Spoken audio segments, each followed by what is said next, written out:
eBay send offer button was a change. It was a game changer. Yeah. Oh no, for sure. We get sales all the time. Like sometimes I'll text my wife after we get a sale. We're both logged into the same eBay account, right? So That's good. Well, yeah, but it's Mike's secret eBay store. I know somewhere? she gets the messages like the same time I do, sometimes a little bit before I do. But as soon as something big sells, like if she's at work or something, I'll text her and I'll be like, I can't believe we just sold, right? And That's a lot of awesome. times she says, yeah, I just sent an offer on that today. And I'm like, oh, well, there we go. Like, of course it's sold. Like you sent the offer on it. So it's amazing how many times, you know, the sales come from those send offers. And I just wonder, like, what would this summer look like without that? Well, I mean, what would any day look like? Well, and that's the thing I was talking about. Remember, I had questioned like, okay, this good till get cancel change, right? Because I was a 30-day guy. And I was really worried about how things were going to change. And so I definitely believe promoted listings and the send offer has kind of stifled things from getting stale. Now, I will say one thing. Well, I want to ask you this. So would you say your sales convert when you do a send offer? So that offer you send, people are accepting. Is that how you're making your sales? Yeah, I'd say every day that we send, like let's say we send 8 or 9 offers out in the day, I'd say 2 or 3 of those sell, and then we often get comments back, right? Like I oftentimes get a customer respond back and say, that's a little too much. Would you be willing to do this? Right. So, even like not even as offers, like a lot of times they're not even sending offers back. They just send messages, which has been kind of weird. So I don't know if it's something the way they get it, if they can't like send a counter offer, I'm not sure, but I think they can because I've gotten counter offers off my offers. Maybe because they get it. I don't know. Maybe because it comes to them separately or differently. I don't know, but I've gotten more messages from offers of customers saying, hey, would you be willing to do this? Would you be willing? And it's just in a message form. So it's been interesting. But yeah, I'd say pretty much any time we send offers on at least 10 items, a few of them are going to sell, right? So it's not like every single item that we send an offer on sells, but quite a few of them do. That's interesting. So my model's totally different. I will sell stuff. I'll maybe give like a 5% discount on stuff.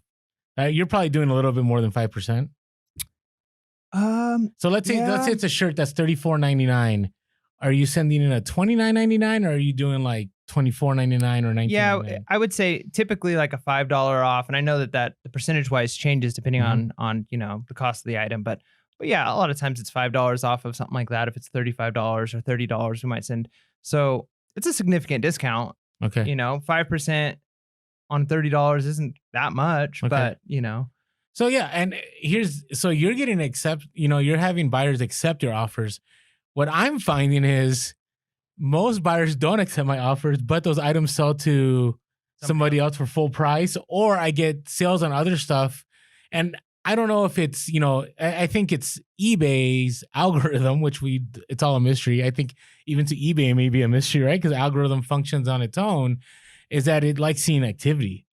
Because it's interesting. Now, I will say there's days I've sent like tons of offers and, it's been quiet. I've had a couple quiet days where it's been one sale and then the next day it's like $1,000 in sales and the next day it's like $20. Like it's kind of weird how it ebbs and flows.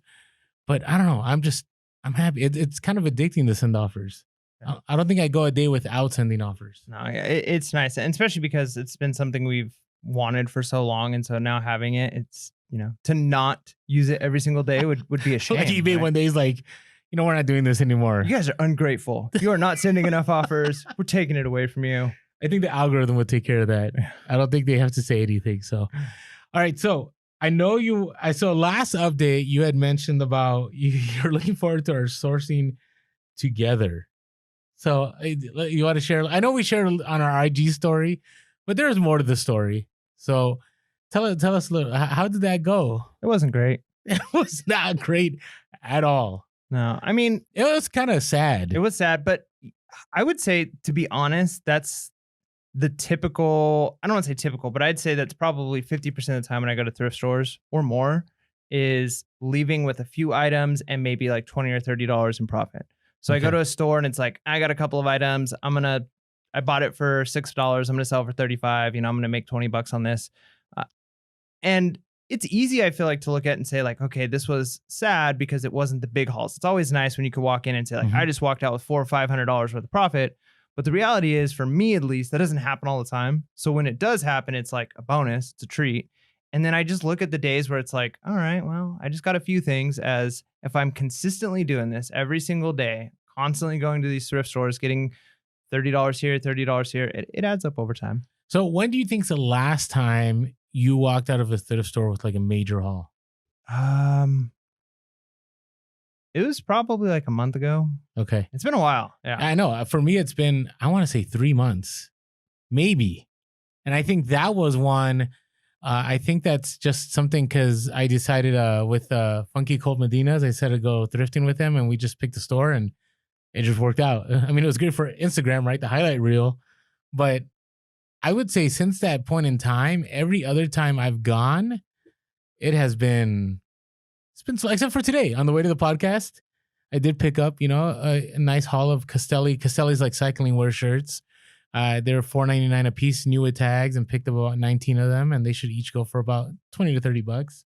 So and I had the teacher discount, so it wasn't too bad. But that's what I'm finding, and I wanted to address this a little bit. I kind of asked you that because I think we're at a place. This is just me, that thrift stores should be like your secondary, unless you're going to the bins. I know you see those bin things on Instagram.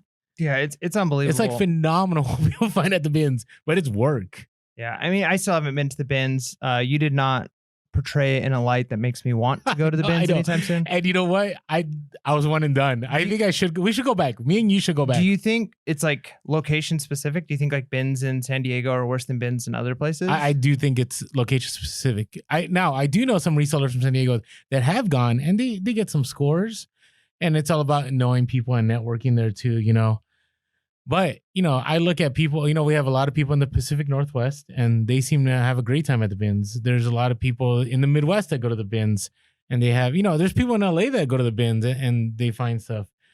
I don't know. I think our bins here is just okay. Just so if that's like your third option, what's option 1 and 2? Well, we always, and I'm not saying you can make a living off of this. I'm saying you can find a lot of good stuff. Number 1 is garage sales and bulk buys. And what I mean by that is, well, garage sales is easy, but bulk buy is, and we've talked about this so many times, business cards, connecting with people and networking, maybe putting ads on OfferUp and Let Go and Craigslist, whatever it is you can to make those connections. Because right now, I've gone maybe 6 to 8. I can maybe 10. Let's say 10 to exaggerate. 10 thrift stores in the last 2 months, and I still have more inventory than I know what to do with from bulk buys and garage sales. Like I don't have like a shortage of items to list. You know what I'm saying?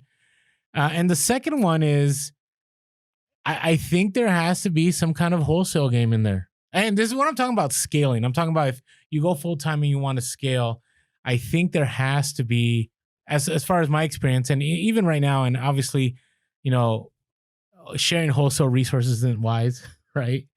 Maybe if we had like 2 listeners in the podcast and like 2 followers, but for me, there has to be a consistent flow of goods, right? And so I think wholesale is a place. I would say if you have outlets, that's a good legit place. I still think, the normal discount stores that you see on Instagram all the time are still a good place. But my experience, at least in San Diego right now, is if I was trying to go full time, let's say 2 years ago, under these conditions right now, I don't know if I'd make it. Really? I'm serious. I'm really, really serious. I look at the sales, the huge days that I had this past week. Maybe 10% of those items were from thrift stores. Maybe.